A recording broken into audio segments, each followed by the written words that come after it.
omusango gulimu ekintu eki era gugenze mu byafaayo bwe ndiba mpandiika ekitabo ndiguwandiikako nga nguconsideringa nga a provocational case ekiriwo olwaleero kya kumanya Kyagulanyi ogamba olina amaanyi galiwa gwe musango ogwo oteeseteese eki kapasite ki gy'ozimbye gwe musango ogwo siga nti Nalukola teyalonderwa. Nalukola yalonderwa era yakawangula bulungi nnyo for sure. Neguli ogumu akakaaga gwe bagambye mbu tegwabalwa naye baali gubaze era Nalukola yali wangudde. Naye ekiriwo kiri nti ozimbye busobozi ki okwenganga state kakati omaze emyaka 4 nga togenda mu direct confrontation ne state yo esuubira nti olina kyobadde ozimba oba olina kyobadde ozimba kakati bakugamba kyobadde ozimba ekyo kitulage anti nze nkubuulira bona agenda mu kupepeta omusango obuze witnesses abajulizi bikibikize awo galubindi ate saagala galubindizo ez'obula obenga atayogera atabera nabigirwa wano for 1 hour nina okuteekako ebitangaazo ebyewala kiki abantu abalala kye batalaba ekiri mu musango ogwo sebo kyekigenda okufuula ow'enjawulo mu society naye bw'oyogera ku close kisiji 100 subsection C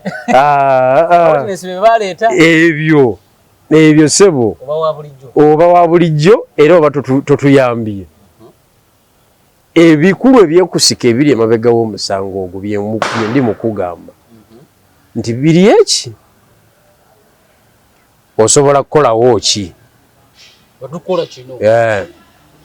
tukuprovokinze mubaka tumututte mu kibuga woyina amaanyi tubuulire kiki osobola okukola tukihandolinge nga bukyali betegekera binajja tukihandolinge nga bukyali kyekiriwo naye bw'oduma n'ogenda mu gataba aganja ag'abalukwago oba ogukubye ku muti kakati Kyagulanyi alina okusomozebwa kwa maanyi. General Museveni amuleetedde omupiira agumuteeredde awo kakati twagala tubuulire twagala tulabe oba bulijjo alina kyazimba bulijjo alina kyazimba oba tewali wanabula kyakolawo nga naye azze mu byapiiru okiwulidde nga tumanya tewali mulimu. Wona osinzira okubeera nga otulaba olunaku olwaliro nkwaniriza nnyo okubuuzako nti osiibye otya afunye okusomozebwa ofiiriddwa olwazizza n'okusomozebwa okulala nkusaasidde nnyo asootuka ku buwanguzi okuyozaayoza abatugoberera nga musinziira ebweru ne wano mwebale nnyo mwebalire ddala nina General Bijirwa Moses tukomyewo nate twongere okwogera ebigambo agenda kubuuzaako tutandike. General Bijirwa osiibye otya buuza abantu abatulaba abalungi mwebale nnyo mwebalire ddala ndi musanyufu okubeera wano ndi musanyufu okubalaba ndi musanyufu commentary zammwe response yammwe mwebale nnyo bye mukola tusiima tusaba mwongereko nga naffe tugezaako okwongerako ati kasi oyogera amazima abantu byogera nga babirabako ate nga biri backed up by facts oyogera facts kubanga nze politics wange si yono w'oluyiira w'okwokya oluyiira owa bugubugu oba owa popcorn politics ne katulika wano ne katulika wali ne katulika wali ate ne wabaawo akatatulika tuleeta ekintu nga kyekyo kyennyini niwoogera n'okikolako research of finding out nga kyekyo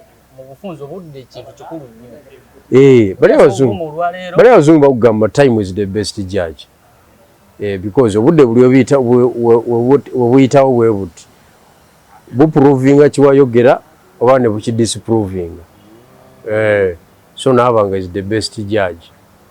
Kintu kyonna kiwanga obudde. Kimala n'ekigwa. Kubanga tewaliwo ebintu bye tufacinga mu bulamu bw'ensi eno temuli kipya. Temuli kipya. Byali bibaddewo dda tubiddingana mu biddinganya. Kati ate ffe abatuvuma era omuzungu akugamba nti a man without enemies is the man without values. Wano omuyimba ogutaliko omuti ogutaliko miyembe twakukuba nkonyo. Omuntu yeyitirawo bweyitizi. Kasa kubaako emiyembe. Ejjenja likaaba. Webale nnyo. Kakati ffe twabimanyira ebimu naye nga mbebaza nnyo management ya MS Media namwe mwebale kutubeereramu. Tweyanza nnyo, tweyanzeege. Tujjidde nga kooti eragidde okuddamu okulonda Nalukuula. Costs buli mu bagambye asasule. Wala tutako musango mu kooti mu byakalulu. Nze siwaabangako. Towabangako emirundi gyena. Kozi giri ena? Ena. Towabangako. Okavaamu ng'oyingira gulawo. Nze mba ninda birala siyinza genda mu kooti. Sisobola. So kati ebyavudde mu kooti simanyi oba anaakola apiiru oba politics wa obaka bwa parliament katugambe emisango egyo bagikomawo ku high court naye kooti bweto bwegambye nti akalulu kano kaddemu kategekebwe. Jeno bidula kino kitegeeza ki nga tuyingira 2026 ng'omusajja yawangula n'obululu emitwalo 17 ayatwala omusango mu kooti yafuna kasa omutwalo gumu 7 bwe yawangula nabo ayatwala omusango mu kooti n'afuna obululu 7 kali kenda kubateeka federal declaration. So kitegeeza ki nga tuyingira 2026 kakati omusango ogwo nsaba mugutegeere bulungi mwe ba YouTuber, ba blogger, ba political analyst, abantu bonna n'abakulembeze b'ebibiina njagala mugutegeere bulungi. Omusango ogwo era temutawaana na kugwogerako ku merit ne demerits zaagwo tezikola makulu byonna si kye bitegeeza. Omusango gulimu ekintu eki era gugenze mu byafaayo bwe ndiba mpandiika ekitabo ndiguwandiikako nga nguconsideringa nga a provocational case ekiriwo olwaleero kya kumanya Kyagulanyi ogamba olina amaanyi galiwa gwe musango ogwo oteeseteese eki kapasite kijoozimbye gwe musango ogwo siga nti Nalukola teyalonderwa. Nalukola yalonderwa era yakawangula bulungi nnyo for sure. Neguli ogumu akakaaga gwe bagambye mbu tegwabalwa naye baali gubaze era Nalukola yaliwangudde. Naye ekiriwo kiri nti ozimbye busobozi ki okwenganga state kakati omaze emyaka 4 nga togenda mu direct confrontation ne state yo esuubira nti olina kyobadde ozimba olina kyobadde ozimba kakati bakugamba kyobadde ozimba ekyo kitulage anti nze nkubuulira bona agenda mu kupepeta omusango obuze witnesses abajulizi bikize awo galubindi ate saagala galubindizo ez'obula obenga atayogera atabera nabigirwa wano for 1 hour ebyewala kiki abantu abalala kye batalaba ekiri mu musango ogwo sebo kyekigenda okufuula ow'enjawulo mu society naye bw'oyogera ku close kiji 100 subsection C ebyo sebo oba wa bulijjo era oba totuyambye ebikulu ebyekusika ebiri emabega w'omusango ogwo byendi mukugamba nti biri eki osobola kukolawo ki tukuprovokinze mubaka tumututte tumujjeeyo mu kibuga woyina amaanyi tubuulire kiki osobola okukola tukihandolinge nga bukyali beetegekera binajja tukihandolinge nga bukyali kyekiriwo naye bw'oduma n'ogenda mu gataba aganja agaba Lukwago oba ogukubye ku muti kakati Kyagulanyi alina okusomozebwa kw'amaanyi. General Museveni amuleetedde omupiira agumuteeredde awo kakati twagala tubuulire twagala tulabe oba bulijjo alina kyazimba bulijjo alina kyazimba oba tewali wanabula kyakolawo nga naye azze mu byapiiru okiwulidde nga tumanya tewali mulimu bano bamanya ne banakola kibiri 26 kyonna mujja kigenderako kubanga kati okunalifayinga keesi eyo kitegeeza kunalifayinga maanyi g'abantu ate gwe claiminga nti gwokola ki gwolina so we want to see the people power in that case. People power, our power. Ye jaja kyagala okulaba kati abeeka wempe bagambe nedda balina capacity tebalina nga gwe bakulembedde omukulembeze waabwe kubanga gwe president w'ekibiina kakati webanaabula kye bakolawo webanaabula kye bakolawo ekigambo people power batandike kukyogerako bwogezi mu by'okunyumya emboozi naye tebasobola kikulembeza kuwangula lutalo tebamanyi kikozesa kyekitegeeza nakyo ze details z'omusango ogwo era bino bibadde nga bawaga ku headquarter people power our power ne basiita n'ebigere. It is the time now bajje mubaka wo woyina amaanyi mu ngeri ya mancholo woolina amaanyi tubuulire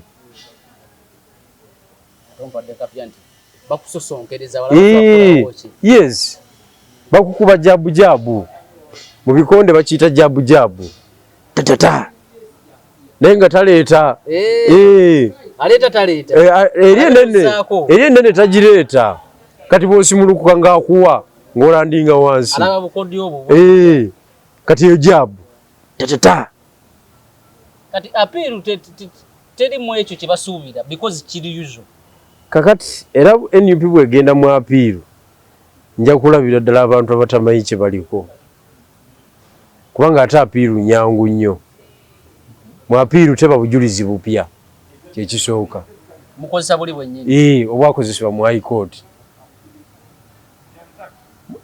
apiiru waba kusoma judgment yaki judgment ya high court ne facts ezaleetebwa ne bazitunulamu ne bagerageranya n'okusalawo kwa kooti kwe yakola bo ne bawunzika nga baba balabye kitegeeza kuyamba nakyo percentage nyingi kati apiiru gye baba bakola bagikole mu bataka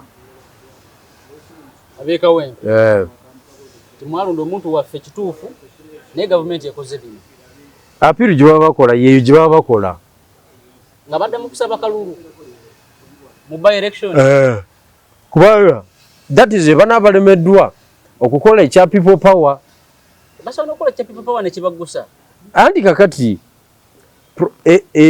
kyolina okumanya kiri bwe kiti General Museveni yali lwedde kugenda mu nsiko mu gy'ekinaana naye aba avuga alina ekitabanyi kye mu kiseera ekyo kyakivubuka kito bwe kiti myaka 7 ku 8 aline babbi we mu kiseera ekyo Janet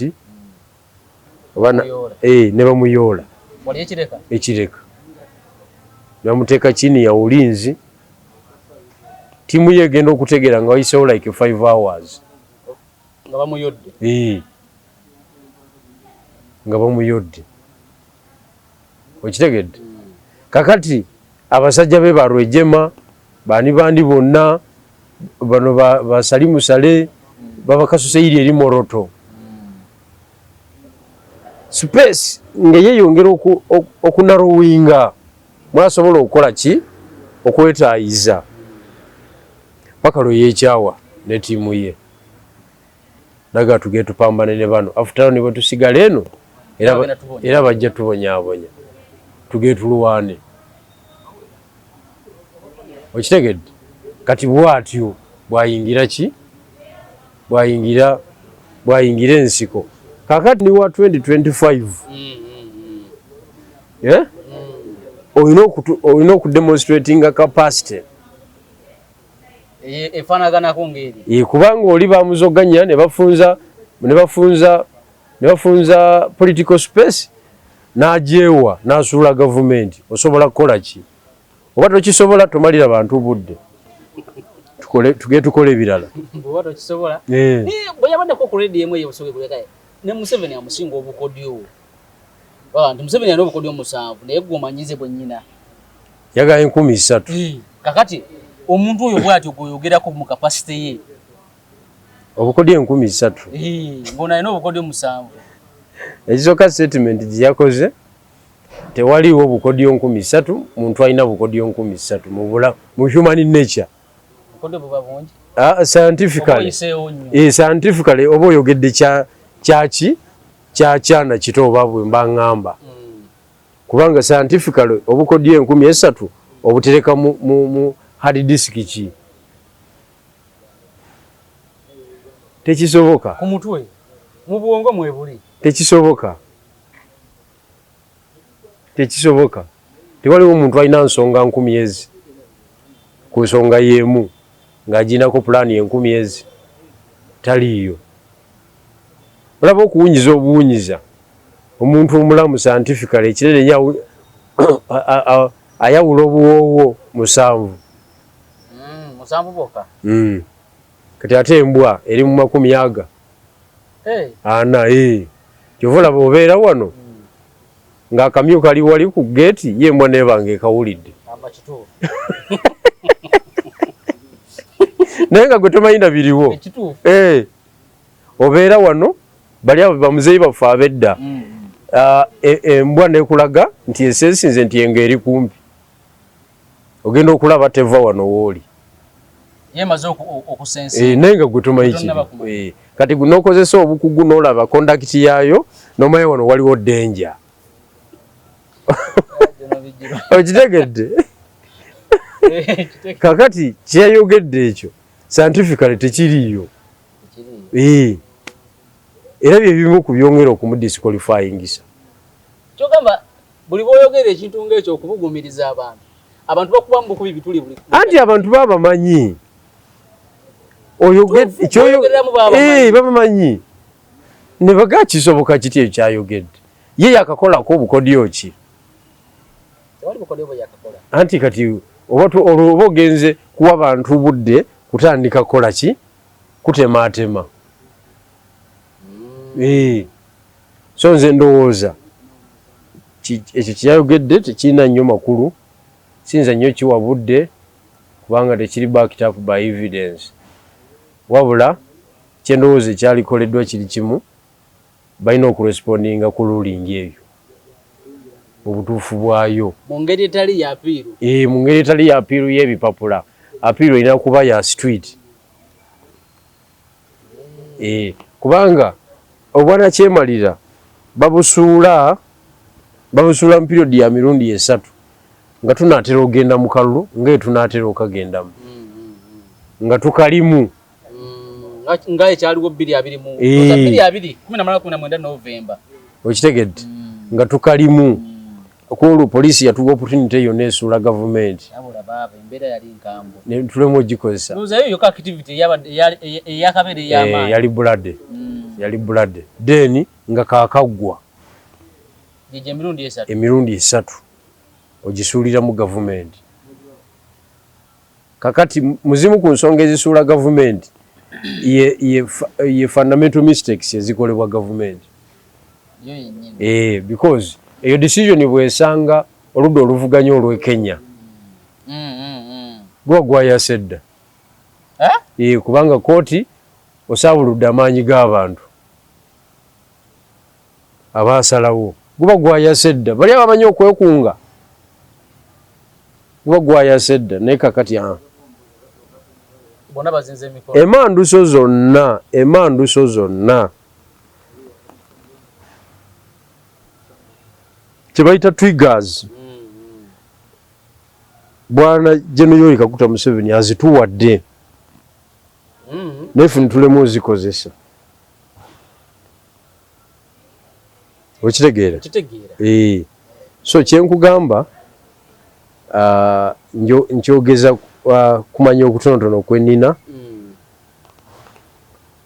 omusango ogwo intentions yagwo gwa kupima capacity yaki y'opposition ezitowa kyenkana ki era esobola kukolawo ki era osaanye omanye okuva NUP yakola parade series of activities ezize zibeerawo olabira ddala zonna nga za kutestinga capacity ya NUP mu mbeera efaanagana bwetyo kuba kati kyebaliko basika omwomu bafutu soja basika omwomu bakyabasika ekyo kyonna kyonna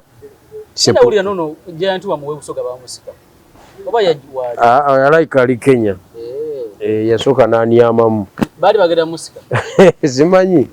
simanyi n'alabika yanyamamu kuba sikyamulaba Kyagulanyi abadde Busoga eyo yadde nga akola ki agamba mbu ataddewo embeera sijui kyali wa president abadde agala bwa meya ndowooza ayinza okuba ali Mombasa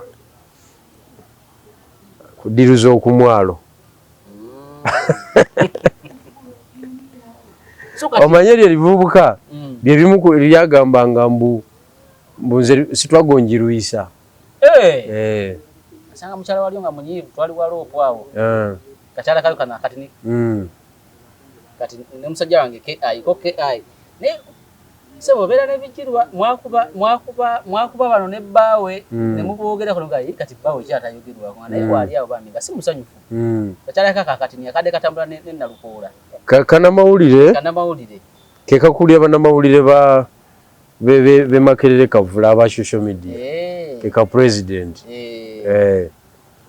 president so naye kati okwogerwako nze kati ze banjogeddeko bimeka era namugamba oli musajja wange ate oli musajja wa Lukwago era Lukwago bwagwa mu mbi zonna sinayo mutaliza ne ŋŋamba nti olwokuba nti KI musajja wa Lukwago titugenda kukola ki kumwogerako era ojja mwogerako owulidde so bannabyabufuzi bano abagenda mu kkooti nga akalulu kawedde naddala ab'opposition kyebakola kye batamanyi kubalira nsusu kubuza oli ogenzeko mu kkooti n'ogamba nedda ndowooza gwe waliwo oba oladde amapensa ga kkooti kisinziira ku muntu bw'ategeera ate bw'oba akava mu kalulu n'oyingira kkooti lwakuba kati nti bakendeezaako ku time gy'owoleza mu biseera biri musango gwatambulanga ekisanja kiramba ogwakatolubwama ogwo yafa teguwedde beti namboozi okuyingira yawoza emyaka 4 n'abalala but ogenda mu kkooti kisinziira akalulu koovaamu kabadde katya ne time ekyabulayo wabulayo emyaka 5 ogenda n'olwana kisanja kitandika butandisi n'ogezesa emikisa n'okola ki n'olaba naye bwe kibanga si kyekyo nze sobola kugenda mu kkooti era nze ku luno ŋŋenda mu kalulu na strategy kuwangula mu mbeera zonna kati ekyo bwe nkimala anantwala mu kkooti alina kutwala nze amapeso ogenda oganyigira eyo naawe alina kuba nga atutte nze sigwe okutwala nze sisobola ate oba nze niwe mbanga nkubanja sente zange ziriko n'endagaano sisobola kutwala mu kkooti kuliisa bannamateeka awo kyeŋŋamba oba wadde bannamateeka mirimu nkugambye nze sisobola ebyange bya street biggwera ku street kasitondemwa ku street lo nga manyo nsinze ku street kuliko amateeka street lo weeri baba street bagimanyi. Sika kasanti kusitu kuwera kama mateeka. Anti gwetoli wa street. Gwetoli wa street bwe buzibu. Gwoli toto wa road. Nichi ngamba kusitu kuba mateeka. Kati jano bijirwa. So osote ku musango mu court wa munabi yabufuzi depending akaduka katugamenti banga cheri bulayo ekisanje ekyo okugwako muyigire ekisanje ekirala. Oba ne cause etegerekeko of course. Kwa ekisanja ekyoka mu kalulu bakubye oba gwobye. Okitegedde. Then boyingira court oba ne bakuyingiza court. Yeah, it is legitimate.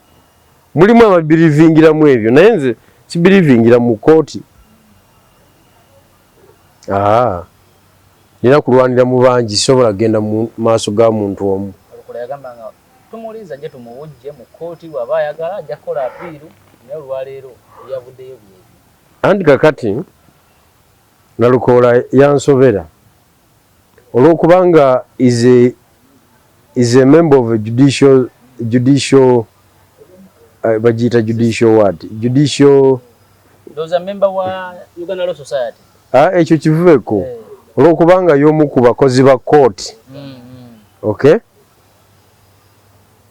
Alowooza wano mu Uganda olwokuba kooti weeziri, Supreme Court weeri, ebizimbe weebiri awo, alowooza nti emirimu emisango gy'ebyobufuzi nagyo gy'amateeka. Wate walaba aba witness baleeta era ekibeera mu kooti ziri kyenalabayo nga kyekiriwo nga bagamba kiba witness cross examination yebeera mu gali amateeka amalala. Naye gye kiggwera eyo yonna process just bakuyisa mu process naye nga conclusion yemanyiddwa. Bakuyisa mu process nga wide system process. Baba nagamba nti tulanga omulimu wano ne baguteeka mu mawulire naye nga bamanya yagufuna. Nga yagufuna dda naye ne bakozesa interview. Ne mujja abantu nga bitaano. Era ne baba shortlistinga. Naye nga nannyini gwo waali. Naye atambulira muli. Yes, bayitira bagamba nti amateeka gagamba tukola amateeka kye gagamba. Yes. Naye nga decision weeri. Kakati ssebo omusango ogwo abasajja abo bagutwale mu kooti y'abantu. Ate kooti y'abantu nga wakyali ne guli omusango gwa president. Guli baagujjayo. Mu kooti y'abantu. Baagujjayo eri. Baguteeka mu kooti y'abantu. Kana gukyali iyo. Tebalina kyakukola. Baguteeka eyo. Nikino tekyongedde kwanika sisitemu ya Essiga Eddamuzi. Essiga Eddamuzi teryonoonese lwaleero. Essiga Eddamuzi era nga systems endala ebitongole ebirala byonna ebya gavumenti kyafa dda nno. Kyafa dda naye kakati evidence ejja mpola. Evidence ejja mpola buli omu ate akiraba kimaze mutuukako nti kitongole ekiramuzi kyagwa dda. Kati alinayo omusango gw'ettaka yamanyi nti tewali kooti. Gw'ettaka gwo tewaba kooti. Okitegedde? Awo mwava awuzana mugagga aba akimanyi nti teriyo ki. Kakati naffe ab'ebyobufuzi tukimanyi nti tewali kooti. Kati Nalukola wagenda okitegeera ti kooti zagendangamu bulijjo nfu. Kati gogamnemu ab'ebyobufuzi nga ne Ssenyonyi yennyini ayimira wali n'agamba nti teka lino kaliyite werimala okuyita nga bwe bayogedde tulitwale mu kooti. Nabadde ne Kakemo n'agamba kati ono omusajja naye alinga atamanyi byabufuzi kooti amanyizaani. Yeetaaga okubba ettafaali ku mutwe. Kakemo yagambe naye Ssenyonyi aswazizza nnyo alimu. Yeetaaga okubba ettafaali ku mutwe. Oyinza okugamba paliamenti nti eyisiza etteeka mu bukyamu. Ogende mu kooti eriggyewo. N'ensala eri eya Supreme Court yo yalina kyebala. Obiyita bya muzannyo. Kubanga jjajja kye yakola yazimba capacity system of government n'agikwata bw'ati mu ngalo ttaano. Bw'aba ayagala decision mu parliament si mwemu. Bw'aba ayagala action mu police si mweji. bw'aba ayagala action mu magye si mwemu, bw'aba ayagala decision mu kooti si mwemu. Eyo irevo gyaliko. Kakati mweye embeera waba aliko eyo levo gwogenda kuzanya nayo otya, era akukuba atya kweno levo n'omutwala ku levo endala nga wona yafugawo. Ffe ab'oludda oluvuganya era nkubira abantu baffe omulanga basebo ne banyama abantu ba wansi, wemba munaalonda ababaka ba palamenti ab'oludda oluvuganya mutuwe obululu nga bungi. Yemu ku solution. Omaze sikyayogera politics ataliimu solution. Okaaba obukaabi. Wemba mwagala okulaba ku nkyukakyuka mutuwe obululu nga bungi. Timwawulamu bululu bwaffe mbw ate WNRM ono sijja tusimbira Naikonto wali era biki abadde agogola emyala WNRM. Tuba tufulumye NRM mutuwe obululu nga bungi naddala ku bubaka bwa palamenti. Saagala mpangule nga enjawulo ya bululu 5 mumpe obululu omutwalo gumu 2,000 niwe muwa 6 aba talina gyanzijja.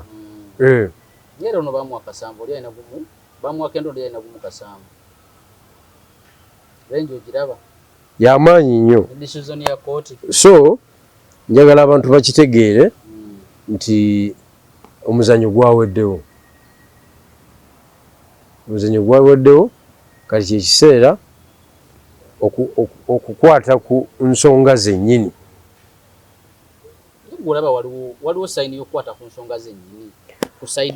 Anti kakati kyekyo kyennyini ekirina okukolebwa. Oba baagala oba tebaagala kati oli atupushinze n'atutuusa ku eyo levu. Gwe tulwana naye eyo gyatututte. Kati oba twagala oba tetwagala tetulina way out. Naye mukyazinze nammwe emikono ndowooza aba opposition. Si kuzinga mikono. Kubanga bwe mukwogera kati nga leading opposition party bw'eba eyogera amaanyi geeyogeza mangi ebikolwa ne bibeera biti. Kati buli omuntu omulonzi wa wansi osuubira otya okuddamu okwesiga? Nze kyenjagala omulonzi wa wansi ekisooka okuddamu ekibuuzo kyekyo ye kennyini yeddiza obuyinza asalewo. Mu kweddiza obuyinza ajja kubeera empowered. Mu kubeera empowered ajja kuba n'obusobozi obulaba abantu ab'ensonga n'abatali ba nsonga okubawa akalulu. Ng'omuntu wa wansi tunaba kukola ki? Kweddiza buyinza.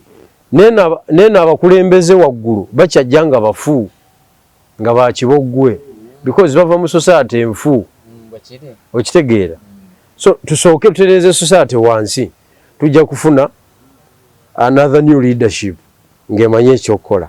Kakati ekyokugamba nti abantu bayinza otujjamu obwesige wansi kuba tetulina kye tukozeewo.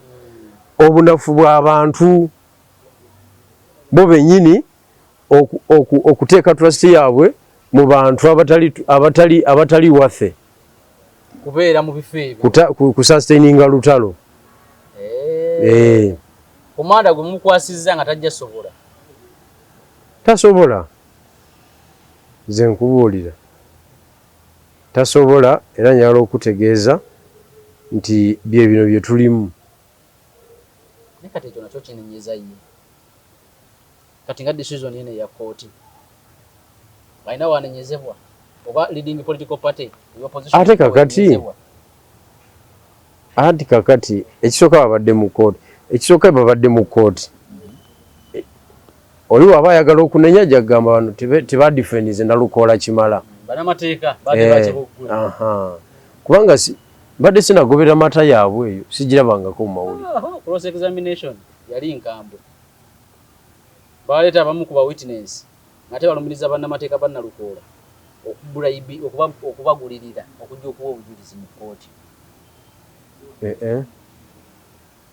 Bwe batyo bakiruka. Cross examination yali nkambwe nnyo era bannamateeka abasinga benayogerako nabo mu budde wa cross examination bangamba kino ekintu ekitaggwa bwe kiti kubanga mu case witness yakusalayo.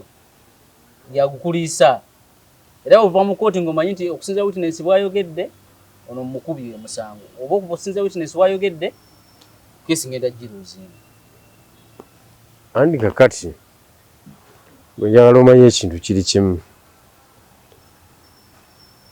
embeera gye tulimu olwaleero yeetaaga mateeka oba yeetaaga approaches ndala kati ate nga bo bagamba si bamenyi b'amateeka era bagoberera amateeka mu buli kimu kye bakola kakati ekitu tukiwa buwi budde ku Monday nja kuleetera bwino omulala ku nsonga ezo nja kuleetera interpretation yentuufu ku Monday otegeere byobufuzi engeri gye bizanyibwamu n'ebigenda mu maaso kubanga kinjala okutegeeza nti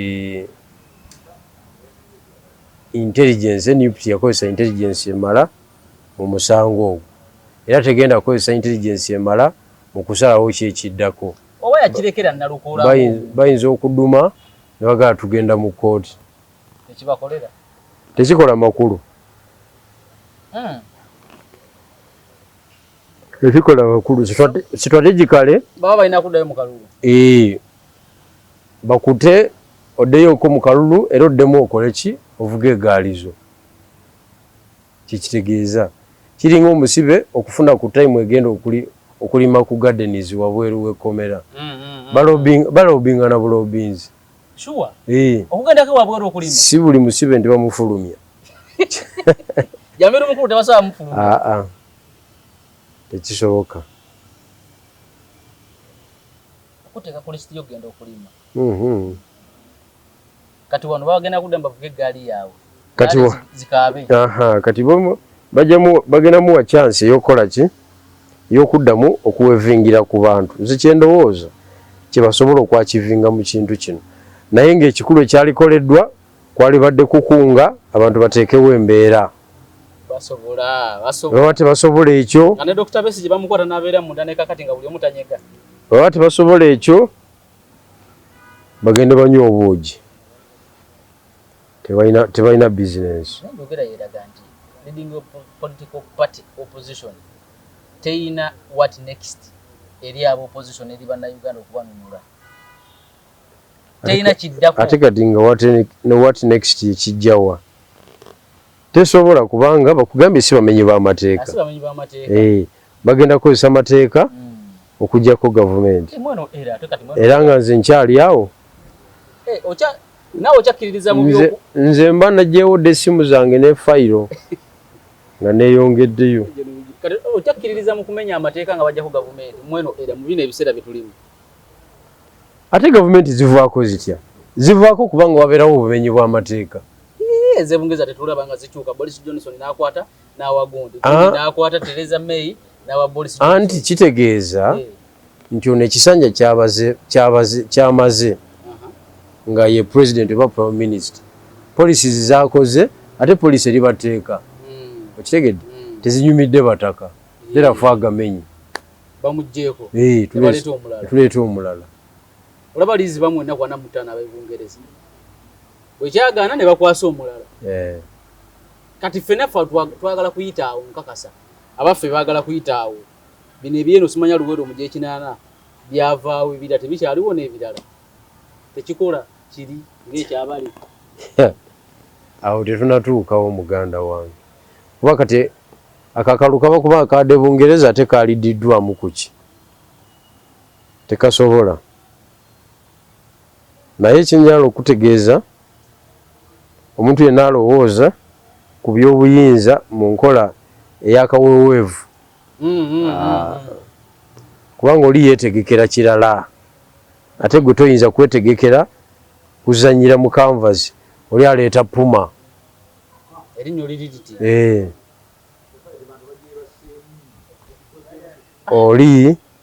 oli yeetegekera lutalo naye ndowooza tujja kwongerezaako ku Monday tugendeko ku nsonga z'amalwaliro nalabye muli agonja bye twayogerako biri nga bulaza utannafa nga akaabagamba ye talabangako mulago n'okukwata obukwasi ku mulwadde mulamuzi mulamba ndobanaye budde tukozera kikanga mekano ziri 10 meka 13 ana komao ndo ensonga ya Mulyagonja tujja gikwatako ku Monday ku Friday twongere okutagulula eno era ku Friday ejja kuba n'ekinaabeerawo response yaabwe n'abeera etya oba banaagendako mu kkooti oba bajja kudda mu bataka basaba akalulu. Tukome wano leero tutandike olunaku lulala kuume atakuumira mbeera.